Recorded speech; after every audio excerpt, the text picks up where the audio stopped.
Hello everyone, Mr. Zas here. Well, 2022 is the year which keeps on giving, and it's only been a few days and there's been so much controversial stuff in here. Amazing.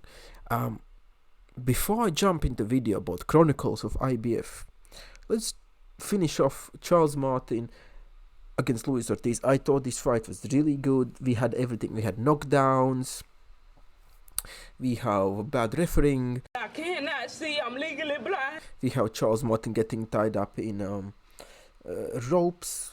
We had Luis Ortiz going just low blow like 55 times in a row. We have everything, and I think it is a good, really good fight because that's what boxing needs to be interesting, right? But there's few claims which I like debunked right here.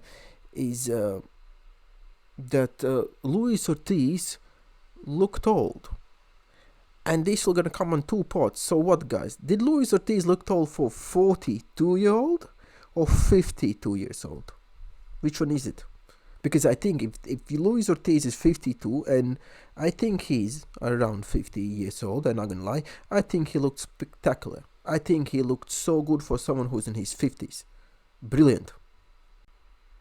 I just am thinking, what the people wanted from Ortiz?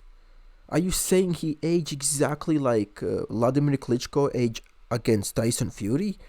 When he was fighting someone who's a live body, who's taller, as I said, that Charles Martin gonna be taller than Luis Ortiz, and Luis Ortiz is not 6'4", he's more like 6'3". It's a bit dodgy with that too, let's be honest.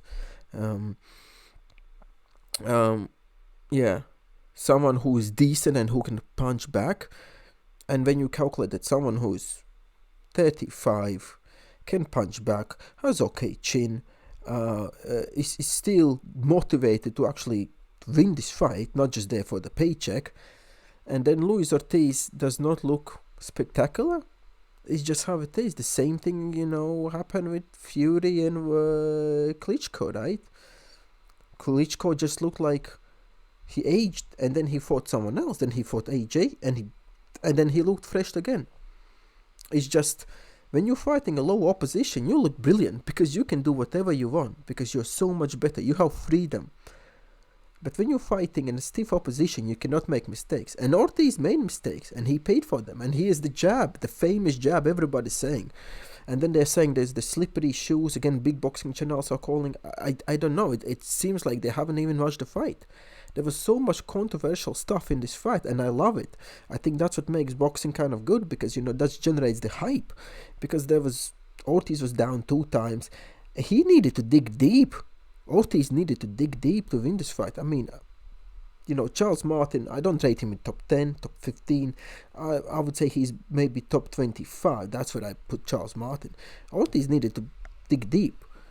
I mean, we know what background Martin has in Ortiz. Ortiz, maybe he wasn't the best Cuban amateur, but he had lots of experience. Lots of experience in those extra years. Yeah, but let's compare Luis Ortiz, even if he's 52, 42, versus Lucas Brown. This is where you can see aging. So let's give it a guy a little bit of credit. Of course, he was struggling. He may become a little bit chinny. I think that's one of the cases.